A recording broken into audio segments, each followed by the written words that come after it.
නෑ. බුදුහාමුදුරු කියනවා අම්මගෙන් තාත්තගෙන් ලැබෙන එහෙම නැත්නම් අම්මා සහ තාත්තාට කෙලෙහි ගුණ හරි විදියට සැලකුවා වෙන්නේ කරුණු පහක් ඉටු කරනවා. ඒ පහ තමයි සද්ධා, සීල, සුත, ත්‍යාග, ප්‍රඥා කියන්නේ. ශ්‍රද්ධාවක් නැති අශ්‍රද්ධාවන්ත අම්මාවරු තාත්තාවරු දරුවන් විසින් මොකද කරන්න ඕන? ප්‍රමාණිකූලව ශ්‍රද්ධාවක පිහිටවන්න ඕන.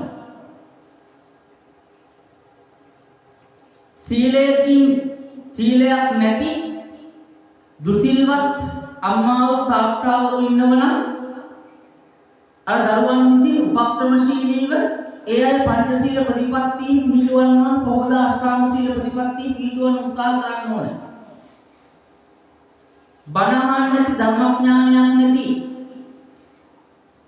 අම්මා තාත්තවරු දරුවන් විසින් ප්‍රමාණිකූලව දහමට යොමු කරවන්න බලහන් සලස්වන්න තමයි සුත කියන්නේ. දන් දෙන්න අකමැති, දන් දෙන්න හුරුවක් නැති අම්මාව තාත්තාව සමාජය තුළ ඉන්නවා. ඒ මොකද කරන්නේ? දන් දෙන්න හුරු කරන්නේ. ඒක තමයි සුද්ධ මේ ත්‍යාග කියලා කියන්නේ. ප්‍රඥාවන්ත නැති මෝඩ අම්මාව තාත්තාවරු අවබෝධයෙන් තොරව තුනුරුවන් කෙරෙහි පැහැදීමකින් කටයුතු නොකරන මව්වරු පියවරු මොකද කරන්නේ? පැහැදීමක් ඇති වෙනවා. ඔව්. තුනුරුවන් කෙරෙහි පැහැදීමක් ඇතිවන ආකාරයට කටයුතු කරන ප්‍රඥාව නේද? ඒ අම්මාවරුන් තාත්තාවරුන්ගේ නගා සිටීමට දරුවන් උපක්‍රමශීලීව කටයුතු කරන්නට ඕන. අනේක කරන්න උත්සාහ ගැනීම සහ පොළොස් පමණයි හරියට නමක් ණයවන්න පුළුවන් කාටද? අම්මා තාත්තා අපට කරපු සේවාවට. පැහැදිලිද? හා. දැන් එහෙනම් ඒක විතර කළා දුන්නේ නැහැ. හා. දැන් අද නියමද? දැන් ඉදර ගිහින් කියන්න පුළුවන් නේ. පුළුවන් මෙන්න පුතේ උඹලා අපට කලකුවා වෙන්නේ මේ ටික කරෝ. බගම්මා දුවට කියන්න පුළුවන් උඹලා අපට සැලකුවා වෙන්නේ මේ කරුණු පහ කළොත්. නේ? ඒ නිසා අපට මේ සඳහා අවශ්‍ය කරන පදනම නිර්මාණය කරලා දෙන්න. ඔබ දරුවන්ට කරන්නත් කරන ඔය ටික. දරුවෝ ඒ තත්ත්වය මත නැත්තම් නේ?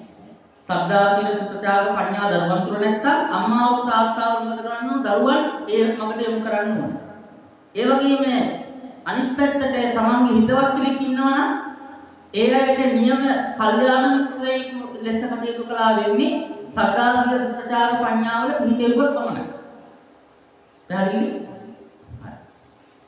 දැන් තේරුණාද? හා.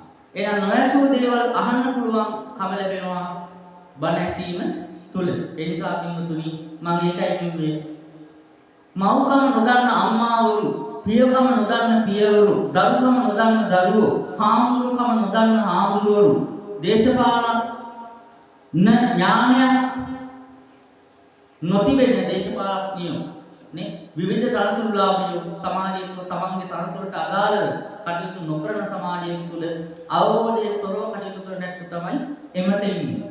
ඒ නිසා ධර්මඥානයේ බණහුවම් පස්සේ තුලින් මොකද වෙන්නේ? බණ ඇසීම තුලින් අපට අවබෝධය කරා යන්න පුළුවන්. නැසු දේවල් අහලා. පැහැදිලිනේ? හා. එහෙනම් පළවෙනි මොකක්ද එහෙනම්?